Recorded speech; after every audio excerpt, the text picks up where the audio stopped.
ఓం నమో వెంకటేశాయ. పాకిస్తాన్కు భారత్కు యుద్ధం వస్తుందా రాదా అనే ప్రశ్న చాలామందికి ఉండింది.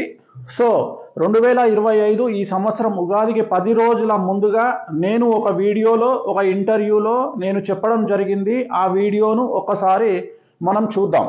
యుద్ధ వాతావరణం అవ్వచ్చు, యుద్ధమే జరగవచ్చు, పాకిస్తాన్కు మనకు చూశారు కదా.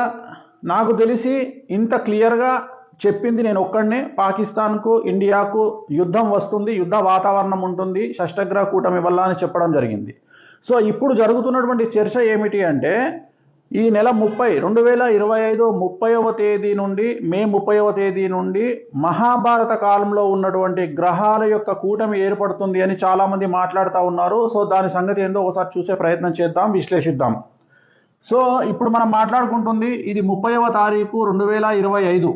సో మీరు అబ్జర్వ్ చేస్తే కనుక రాహువు కేతువు మధ్యలో శుక్ర శని రవి బుధులు చంద్ర గురువులు కుజుడు కేతువు. సో ఓవరాల్గా తీసుకుంటే మీరు అబ్జర్వ్ చేయండి కాంబినేషన్ ఎలా విచిత్రంగా ఉందో.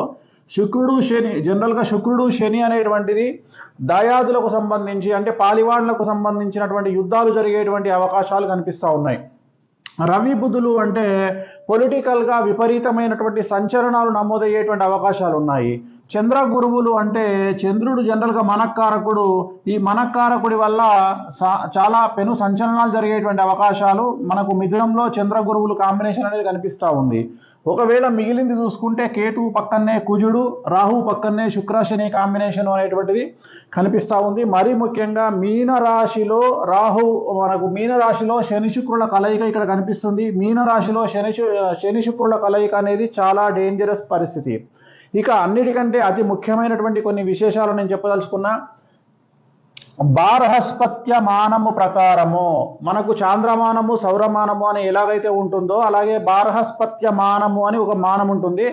దాని ప్రకారంగా తీసుకున్నట్లయితే ఈ నెల అంటే మే 17వ తేదీ నుండి 8 సంవత్సరాల పాటు గురువు అతిచారంలోకి వెళ్తా ఉన్నాడు.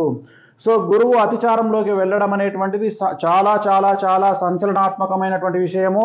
దాంట్లో ముఖ్యమైనటువంటివి 2 ఫేజులుగా మనం భావించాల్సి ఉంటుంది. సో మొదటి ఫేజ్ వచ్చి 2025 నుండి 2028 అండ్ 2028 నుండి 2032. సో ఈ 2 భాగాలను మనం గమనించాల్సి ఉంటుంది. అంటే 2025 మే నుండి 2028 వరకు ఒక పీరియడ్, 2028 నుండి 2032 వరకు ఒక పీరియడ్. అలాగే ఈ సంవత్సరము బార్హస్పత్య మానం ప్రకారం గురువు అతిచారము, అలాగే షష్టగ్రహ కూటమి కాంబినేషను, అలాగే మనం ఏదైతే అనుకుంటున్నామో మహాభారత యుద్ధ సమయంలో ఉన్నటువంటి గ్రహాల కలయిక. అన్నిటికంటే ముఖ్యము మహాభారత యుద్ధం దేనికోసం జరిగింది అంటే 5 గ్రామాల కోసం జరిగింది.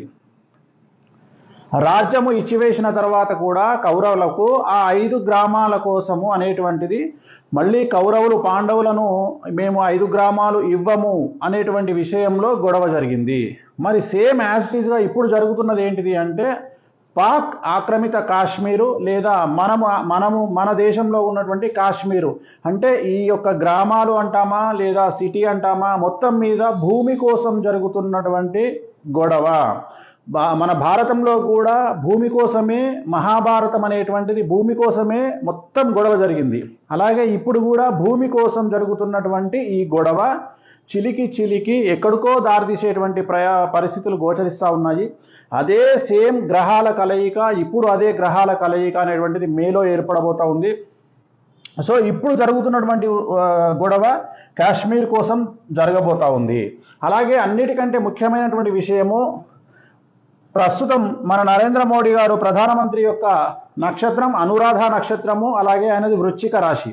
అలాగే పాకిస్తాన్ ప్రధానమంత్రి షెహబాజ్ షరీఫ్ ఆరుద్ర నక్షత్రము మిథున రాశి. సో మిథునము వృశ్చికాన్ని కనుక తీసుకున్నట్లయితే షష్టాష్టకాలు అవుతాయి. మిథునం నుండి వృశ్చికానికి 6, అలాగే వృశ్చికం నుండి మిథునానికి 8. సో ఇట్ ఈస్ కాల్డ్ షష్టాష్టక దోషము 6:8. నేను ఎప్పుడు రెగ్యులర్గా చెప్తా ఉంటాను, ఇన్ని రోజులు రానటువంటి యుద్ధము, ఇన్ని రోజులు రానటువంటి గొడవ ఇప్పుడే ఎందుకు వచ్చింది. 2024లో ప్రధానమంత్రి అయినటువంటి పాకిస్తాన్ ప్రధానమంత్రి అయినటువంటి షెహబాజ్ షరీఫ్ ఆరుద్ర నక్షత్రం తర్వాతనే ఒక్కసారిగా భారత్కు పాక్కు మధ్య సంబంధాలు అనేటువంటివి దెబ్బతిన్నాయి. అలాగే ఉద్రిక్త వాతావరణం అనేటువంటిది కనిపిస్తూ ఉంది.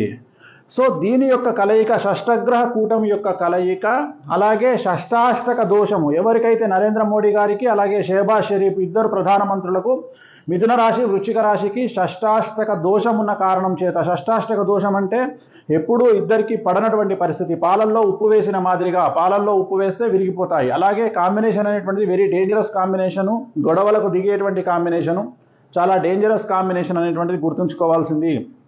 అలాగే సో ఓవరాల్గా కనుక తీసుకున్నట్లయితే మరి ఏం జరుగుతుంది, 2025 నుండి 2032 వరకు పాకిస్తాన్ అనేటువంటిది 80% నాశనం అవుతుంది. అండర్లైన్ చేసుకోండి, 2032 లోపు. సో ఈరోజు రేపు అని నేను చెప్పను, 2032 లోపు. ఎందుకంటే మనము ప్రస్తుతం మహాభారత కాలంలో ఉన్నటువంటి యుద్ధ వాతావరణంలో ఉన్నటువంటి గ్రహాల కలయికను కనుక తీసుకున్నట్లయితే అదే కలయిక ఇప్పుడున్న దాని కారణం చేత దీని యొక్క రిజల్ట్స్ అనేటువంటిది పాకిస్తాన్ను 80% నాశనం చేసేటువంటి అవకాశం ఉంటుంది. అండర్లైన్, పాకిస్తాన్ 80% వరకు డ్యామేజ్ అయ్యేటువంటి అవకాశం ఉంటుంది, 80% నాశనం అయ్యే అవకాశం ఉంటుంది.